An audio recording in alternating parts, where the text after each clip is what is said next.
Well, welcome back. It was a day trip today. We picked up some new additions to the farm thanks to a lovely family over in near Chicago.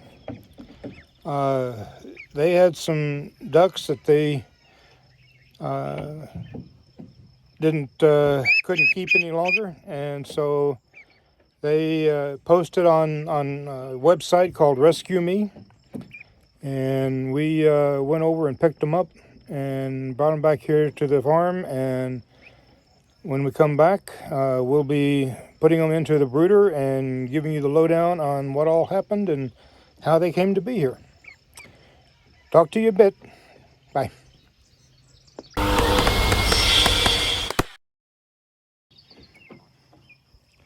So here are the ducks, just in from probably the longest road trip they've ever had and will ever take.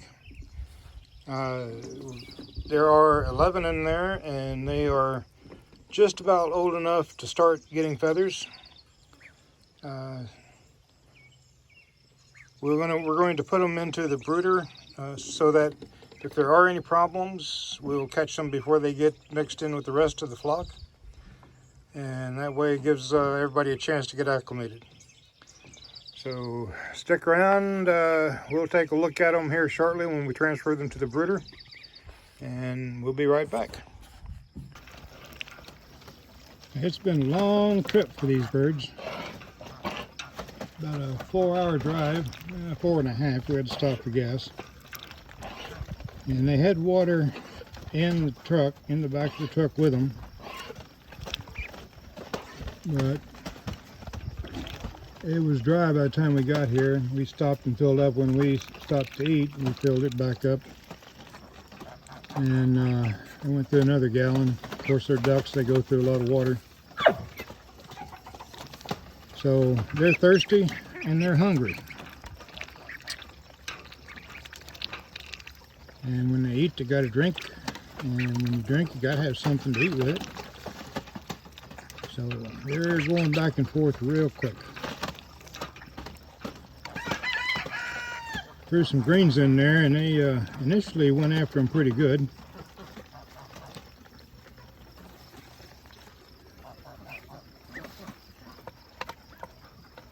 You see this guy's going back for seconds.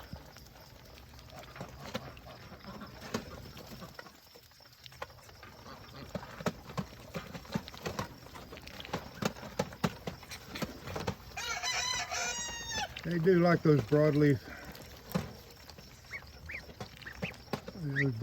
plants.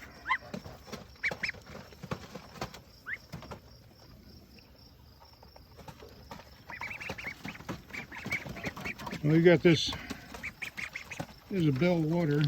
We had problems with that start up. Once you get it adjusted, it works pretty good. Ducks are notorious for splashing water out of their waters. So we'll put a little grid across it to keep them from getting in there too deep. It's big enough they can get their bills in there and clean them out and flush them out. But not so deep if they try and take a bath in it. So that's one modification. Anybody's using that type of water, that's one modification you might want to consider.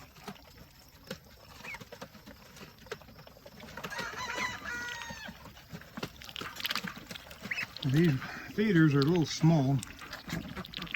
They are what we had available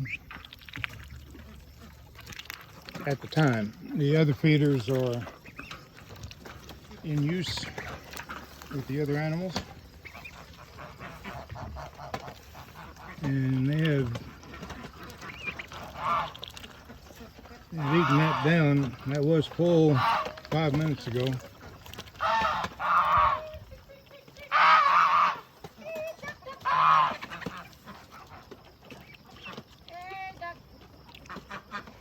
Geese are having a fit. They're not getting the attention they want.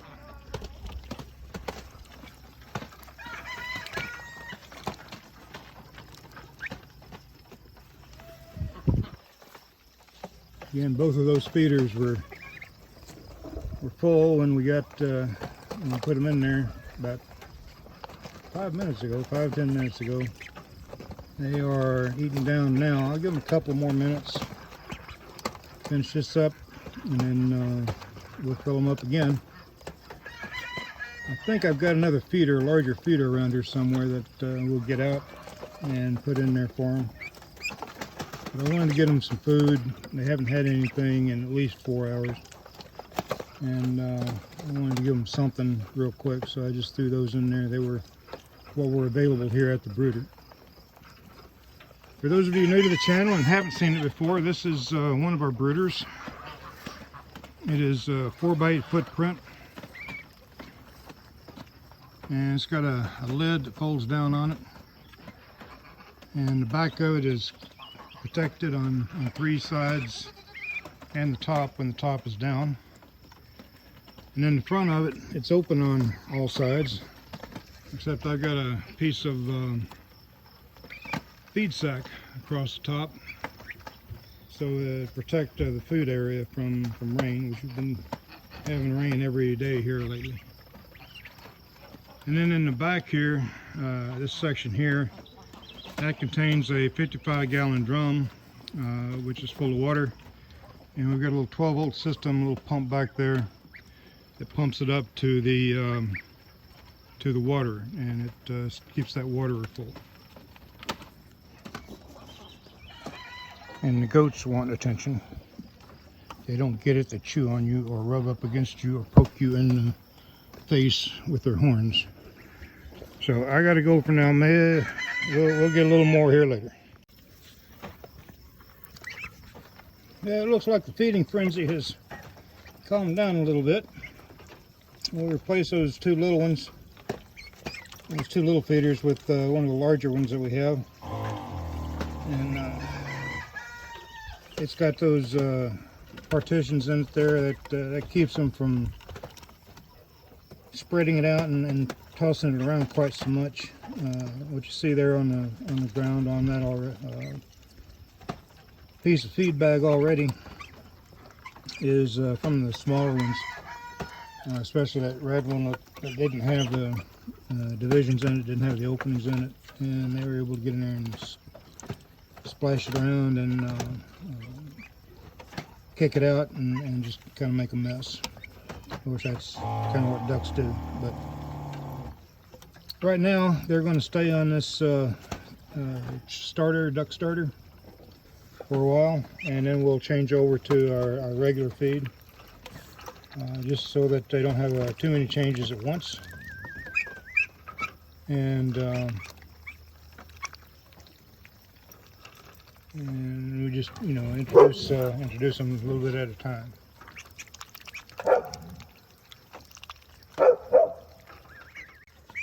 That's our guard dog. We have a couple guardian dogs here that protect the animals.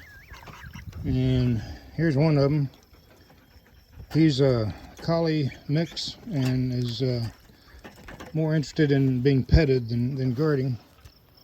But that one, that is a collie Pyrenees mix, and she is very protective of the animals around her.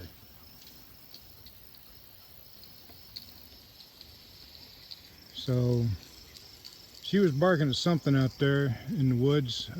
It was probably an owl or some sort of predator, aerial predator. She's real sensitive to those.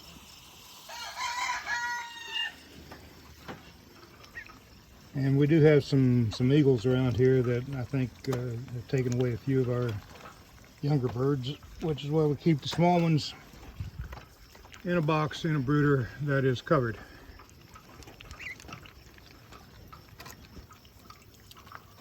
So everybody seems to be getting satisfied. Doing some cleaning. We'll let it get adjusted to this. They've got a place back there in the back that's got that cover down on it right now, and they can get in and out of any weather that comes up. And you can hear that pump kicking off, and we've got about a 1-gallon pressure tank I made out of PVC that holds a pressure about a gallon or gallon and a half of pressurized water, and that feeds this water here, and as it drains out it replenishes the pressure.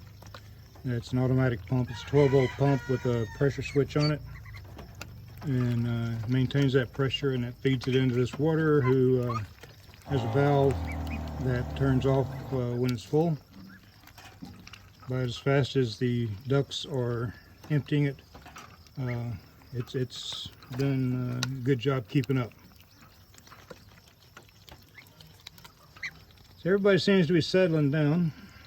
I don't guess they want to go inside for the night.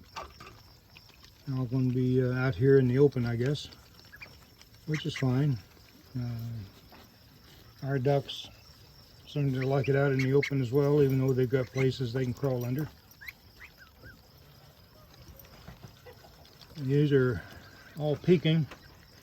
So one of them looks like one of those white layer ducks that we bought, rather than a pekin. It's that one there that it's got that lighter colored bill on it. That may be a crossbreed, I'm not sure. But anyway, they're mostly pekin. And everybody's getting their Saturday night bath. Like I said, they'll stay here in this brooder box for a week or so, just to make sure everybody's healthy before we introduce them to the rest of the flock.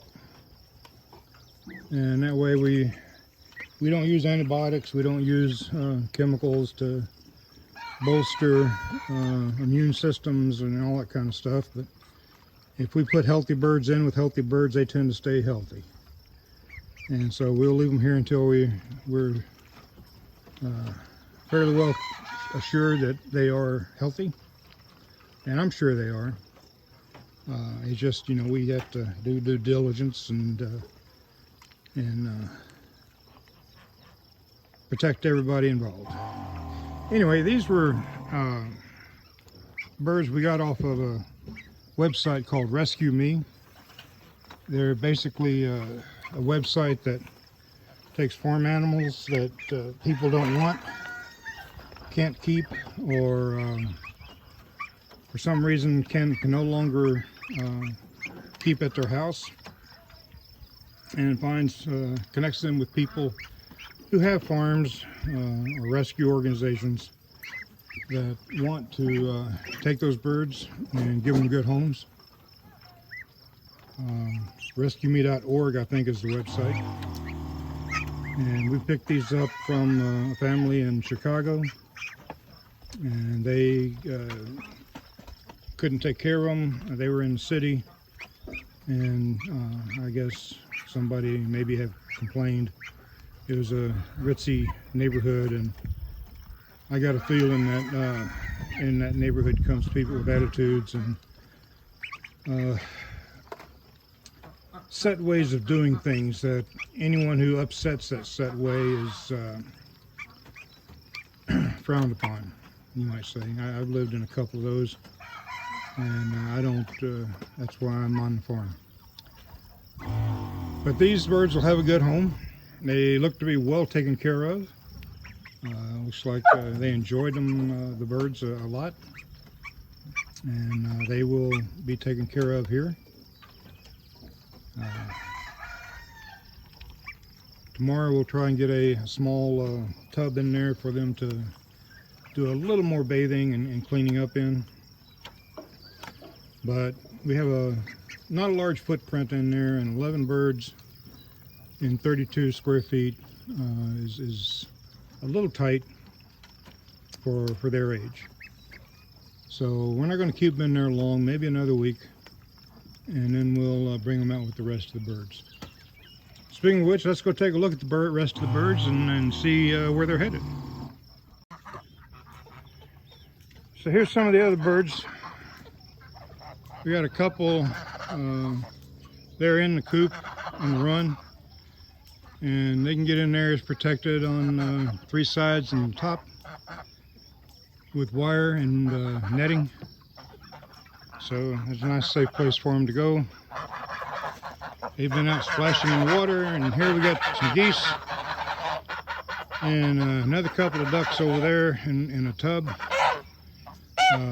Duck doesn't have long legs, it's standing on a concrete block, and that helps him get in and out easy. And then you can see another duck over here under one of our chicken tractors.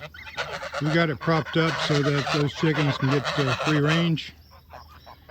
And we got two of the ducks we raised here and hatched here on the farm. They're over in that bucket getting a drink.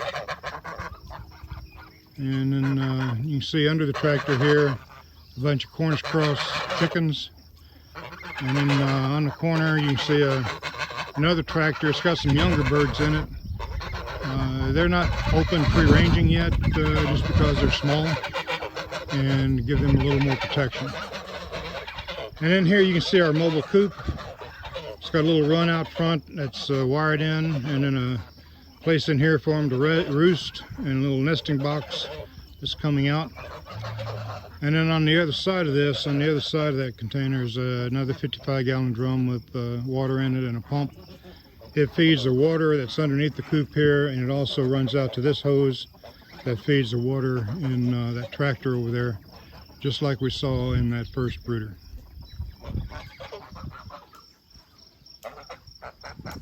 So these are the birds pretty much as we are today. The chickens, it's getting dark, chickens going into roost, and everybody's getting their dinner and getting ready to call it a night, and so are we. If you like what you see, hit that like button. If you want to see some more, hit subscribe and ring that notification bell, and we will be talking to you later. Bye.